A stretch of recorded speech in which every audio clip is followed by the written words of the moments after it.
Ian, well, good to be here at the Nest. I mean, you've shown us a presentation of kind of your journey up to this point. So I guess the first question is, obviously we're here after some new stuff has been unveiled, which we'll talk about, but the overall journey, how proud are you of what has happened here over the last few years? We're unbelievably proud. It was a very big step for us back in 2016, 17 to kind of invest in a piece of land, but we wanted to provide an environment that children with disabilities, boys and girls, could have the same kind of elite facilities that we provide at the training ground. We've had a lot of help. Our trustees and Nest directors have been outstanding, but the place keeps progressing, which we're really proud of. Last year, having 100,000 people through the doors, and if people are improving their skills and their qualifications, and they're still staying involved with Norwich City away from the match day, then for us that's achieving our objectives, and we're inspiring and supporting people. So today was very proud of the staff, and it's nice that we had a really good turnout to celebrate with lots of partners and people that have contributed, because we have had a lot of help along the way. And obviously we're here today to speak about the store and the box. I mean, talk to us a little bit about those facilities. Well, the charity shop the purpose is to upcycle and recycle football boots and kit. So if you've got any boots, you don't want them anymore, please bring them along. We have some kit that we have them run Norwich, and we have from our football development programme, so we can use that from a store point of view. But really upcycling from a charity shop point of view is a great opportunity for people to save money, and we can contribute to those that are struggling, and we can kind of gift that kind of kit across if we need to.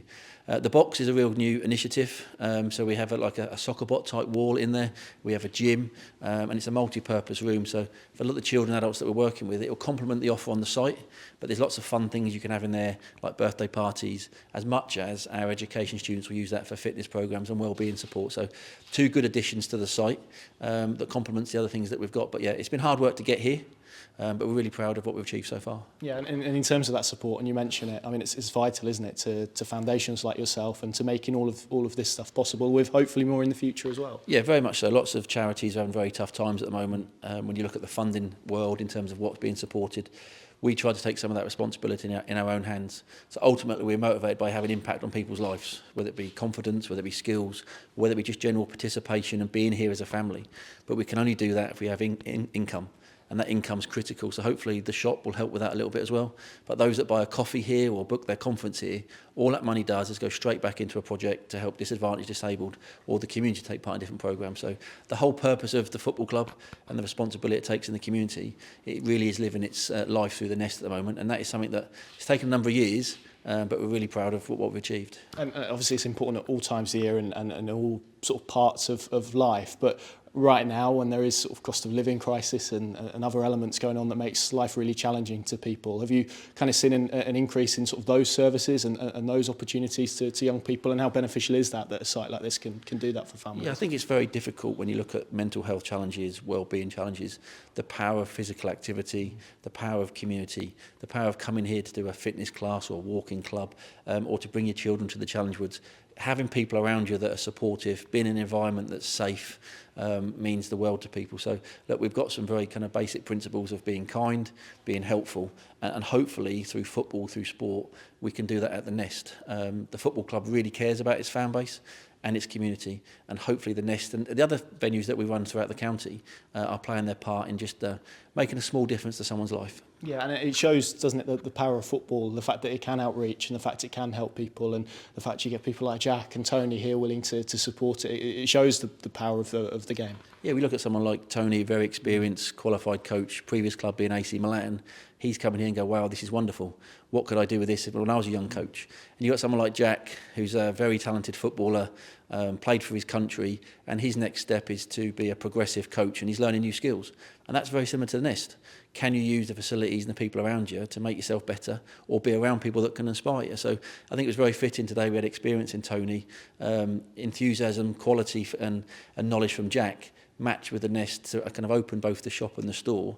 It was a very fitting tribute to all the staff that they've done the work here, and it's very kind, some of the words that Jack and Tony have said. They've been very impressed and want to get more involved, which is brilliant. Yeah, just final couple, but obviously we saw a film earlier about the work that you've done in 2024. I don't know if you've got all of the figures on top of your head, but can you just sort of summarise some of what you did and how you helped people? Yeah, we roughly saw about 45,000 people across all of the Foundation's programmes. So whilst you see about 100,000 people through the Nest, a lot of our work is outreach, so out in the east and out in the west. And off the back of that, our social return on investment is around about £55 million, like saving to Norfolk as a county.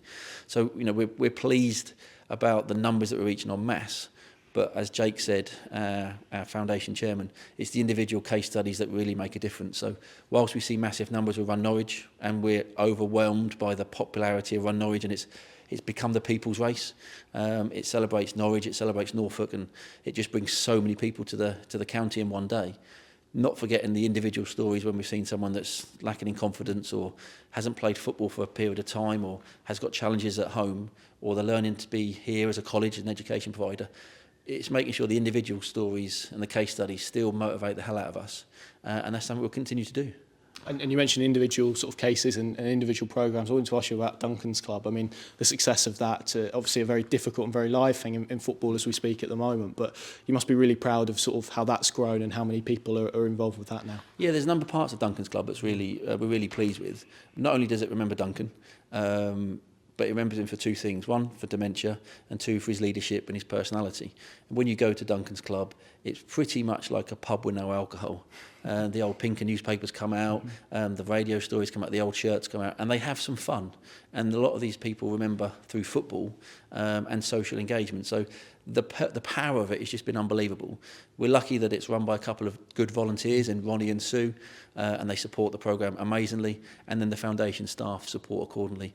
Unfortunately, we had a couple of sad stories where one or two have passed, but to have a bit of regular exercise, regular fun, involving Norwich City and Football Club at a time when they perhaps need us, a place at the Nest where the history of the football club was called the Nest, the whole thing links really smoothly. But Duncan's Club is one of many programmes that we operate, and without the funding, support and the volunteers, it wouldn't happen. And when you see the difference it makes to people on a Thursday, both the carers and the individuals that are suffering with dementia, it's just unbelievably motivating and rewarding. And the more help we get, the more we can do. Top man. Thanks, Ian. Appreciate that, mate.